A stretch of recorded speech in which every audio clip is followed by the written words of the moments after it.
ചാലക്കുടിയിൽ beauty parlour ഉടമ ഷീല സണ്ണിയെ വ്യാജ ലഹരി കേസിൽ കുടുക്കിയ സംഭവത്തിൽ പ്രതി നാരായണദാസ് പിടിയിൽ. നാരായണദാസിനെ കസ്റ്റഡിയിലെടുത്തത് ബാംഗ്ലൂരിൽ നിന്ന്. വിവരങ്ങളുമായി അനീഷ് ആന്റണി ചേരുന്നുണ്ട്. അനീഷ്, എന്താണ് കൂടുതൽ വിവരങ്ങൾ? 2023 ഫെബ്രുവരി 27-നാണ് ലഹരിമരുന്ന് വാഹനത്തിൽ നിന്നും ഷീല സണ്ണിയുടെ സ്കൂട്ടറിൽ നിന്നും ലഹരിമരുന്നുമായി എക്സൈസ് സംഘം ഷീല സണ്ണിയെ അറസ്റ്റ് ചെയ്യുന്നത്. പിന്നീട് 72 ദിവസമാണ് ഷീല സണ്ണി ഈ കേസുമായി ബന്ധപ്പെട്ട് ജയിലിൽ കഴിയുന്നത്. പിന്നീട് ഈ പിടികൂടിയ ലഹരിമരുന്ന് വ്യാജമാണെന്ന് കണ്ടെത്തി. ഇതിനുശേഷമാണ് ഷീല സണ്ണി ജയിലിൽ നിന്നും മോചിതയായത്. ഈ സമയത്ത് പിടികൂടുന്ന സമയത്ത് അതിനു മുൻപൊക്കെ ചാലക്കുടിയിൽ ബ്യൂട്ടി പാർലർ നടത്തി വരികയായിരുന്നു. ജയിലിൽ കിടന്നതോടെ ബ്യൂട്ടി പാർലർ അടയ്ക്കേണ്ടി വന്നു.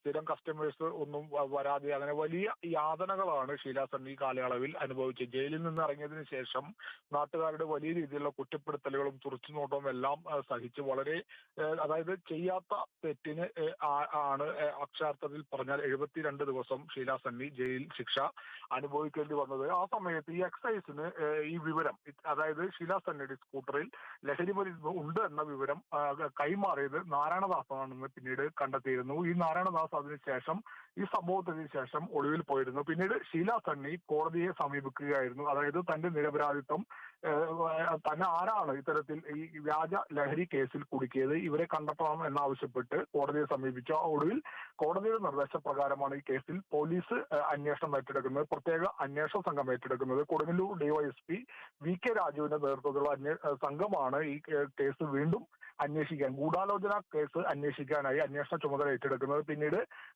ഷീല സണ്ണിയെ ചോദ്യം ചെയ്തതുമായി ബന്ധപ്പെട്ടവരെ എക്സൈസ് അന്ന് എക്സൈസ് ലഹരിമരുന്ന് കണ്ടെത്തിയ എക്സൈസ് ഉദ്യോഗസ്ഥനെ ഉൾപ്പെടെ ചോദ്യം ചെയ്യുന്ന ഒരു സാഹചര്യത്തിലേക്ക് എത്തി. ഈ നാരായണദാസിനോട് അന്വേഷണ സംഘത്തിന് മുന്നിൽ ഹാജരാവാനൊക്കെ ആവശ്യപ്പെട്ടെങ്കിലും നാരായണദാസ് ഹാജരായില്ല.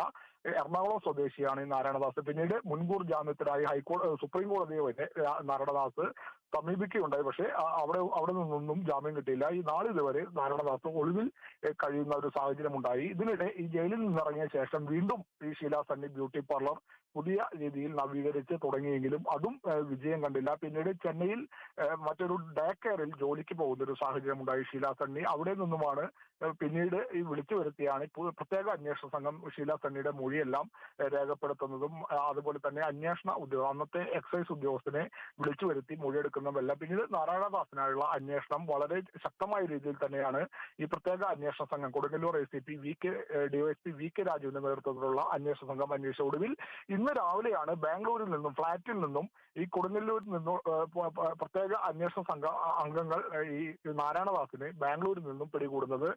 നാരായണദാസിനെ തൃശ്ശൂരിൽ എത്തിക്കുമെന്നാണ് ഏറ്റവും ഒടുവിൽ അറിയാൻ കഴിയുന്നത്. നാളെ രാവിലെയോ അല്ലെങ്കിൽ നാളെ ഉച്ചയോടെ മാത്രമായിരിക്കും നാരായണദാസിനെ ഇവിടേക്ക് എത്തിക്കുക, അതായത് തൃശ്ശൂരിലേക്ക് എത്തിക്കുക. വിശദമായി തന്നെ അന്വേഷണ സംഘം ചോദ്യം ചെയ്യും. ആരാണ് ഇത്തരത്തിൽ നാരായണദാസ് ഈ വിവരം ഈ വാഹനത്തിൽ ഇത്തരത്തിൽ ലഹരി മരുന്ന് ഒളിപ്പിക്കാൻ പ്രേരിപ്പിച്ചത് തുടങ്ങിയിട്ടുള്ള ഇതിന് പിന്നിലുള്ള, അതായത് ഈ ലഹരി കേസുള്ള ഗൂഢാലോചന എല്ലാം പുറത്ത് കൊണ്ടുവരും എന്ന് തന്നെയാണ് പോലീസ് പറയുന്നതുമായി ബന്ധപ്പെട്ട് നാരായണദാസിനെ വിശദമായി ചോദ്യം ചെയ്താൽ മാത്രമേ ഇത്തരത്തിൽ ഷീല സണ്ണിയെ എന്തിനാണ് ഇത്തരത്തിൽ ലഹരി കേസിൽ കൊടുക്കാൻ ഉണ്ടായ കാരണം എന്നത് ഉൾപ്പെടെയുള്ള കാര്യങ്ങളാണ് ഇനി പുറത്ത് അറിയേണ്ടതുള്ളത്. ഷീല സണ്ണിയുടെ ഒരു ബന്ധു ഉൾപ്പെടെ ഇതിൽ പങ്കാളിയാണ് എന്നുള്ള വിവരങ്ങളാണ് നേരത്തെ ഒക്കെ പുറത്തു വന്നിരുന്നു.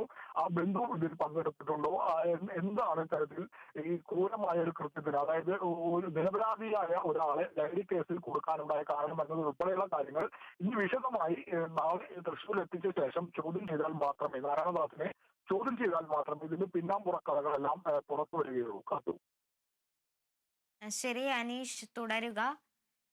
തൃശൂർ മെഡിക്കൽ കോളേജിൽ ചികിത്സയിലിരിക്കെ മഞ്ഞപ്പിത്തം ബാധിച്ച് യുവാവ് മരിച്ച സംഭവത്തിൽ ദുരൂഹത. മാള കല്ലൂർ അമ്പാടൻ വീട്ടിൽ രഞ്ജിത്താണ് മരിച്ചത്. രഞ്ജിത്ത് ജോലി ചെയ്തിരുന്ന എറണാകുളത്തെ സ്വകാര്യ സ്ഥാപനത്തിൽ നിന്നും